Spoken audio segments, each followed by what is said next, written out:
COVID ini pandemi biasa atau war tool atau senjata perang? Hal ini merupakan pertanyaan mendasar sehingga jawaban dari pertanyaan tersebut sesungguhnya tercermin dengan tindakan apa yang diambil oleh para pejabat saat ini. Lalu kita bertanya lagi, apa yang terjadi ketika vaksin sudah mencapai 70% populasi yang seharusnya sudah tercapai herd immunity atau kekebalan kelompok. Lalu muncul mutasi strain virus baru lagi. Berdasarkan data kecepatan melakukan vaksinasi COVID Indonesia sudah cepat di tengah gelombang terpaparnya juga tinggi seperti saat ini. Sehingga yang tadinya 250.000 vaksin per hari, Indonesia itu sesungguhnya bisa mencapai herd imunitas dalam 3 tahunan lagi dari sekarang. Saat ini dipercepat berdasarkan informasi bisa 1 juta suntik vaksin per hari. Walau data ini masih diragukan karena kalau satu tenaga kesehatan menyuntik 100 orang per hari maka ada 10.000 nakes yang bekerja. Namun kita anggap informasi ini benar dulu deh. Maka dalam 1,5 tahun lagi atau akhir tahun 2022 herd imunitas tercapai maka kita menang melawan COVID. Pertanyaan liar, apa yang terjadi kalau mutasi lain lagi datang? Lalu kita kejar-kejaran deh dengan vaksin jenis baru lagi. Kalau saat ini kita anggap serangan gelombang kedua, apa yang terjadi kalau ada strain jenis baru yang mungkin bisa membuat gelombang ketiga di tahun depan? Melihat cara penanganan pemerintah atas COVID yang merupakan virus import dan PCR antigen juga produk import kebanyakan dan masker juga terbanyak barang import, bahkan disuruh 2 lapis lagi sekarang. Lalu vaksin juga produk import. Ini kita tidak boleh berlama-lama seperti ini. Apa nggak kita balik aja sebaiknya? Inilah masa di mana produk lokal, misalnya masker, harusnya merupakan 90%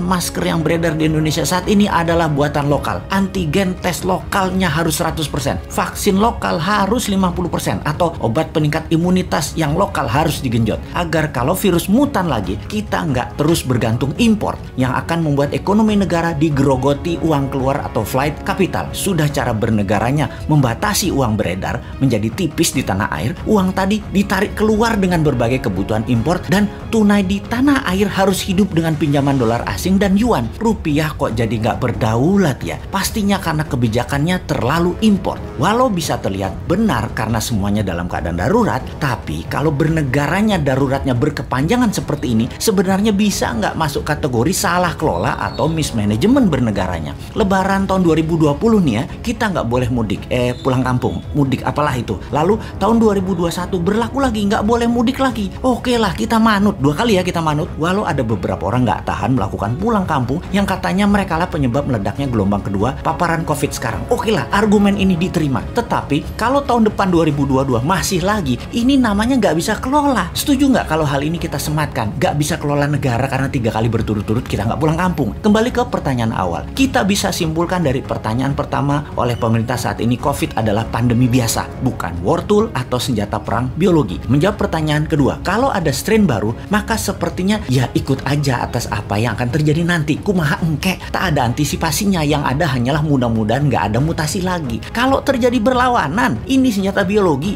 dan strain baru, mutasi baru lagi yang membuat harus vaksin baru lagi. Kita tergopoh-gopoh lagi. Solusinya pasti tinggal bangun narasi, bayar pasukan buzzer, dan pasukan buzzer bekerja keras lagi. Nah, di posisi begini kasihan mereka yang mau jadi presiden tahun 2024 sementara mereka dalam posisi menjabat yang ternyata salah semua pengelolaan pandemi dan ekonominya. Pasti kena imbas negatifnya mereka karena mereka juga bagian dari ketidaktepatan kelola pemerintah pusat dan daerah.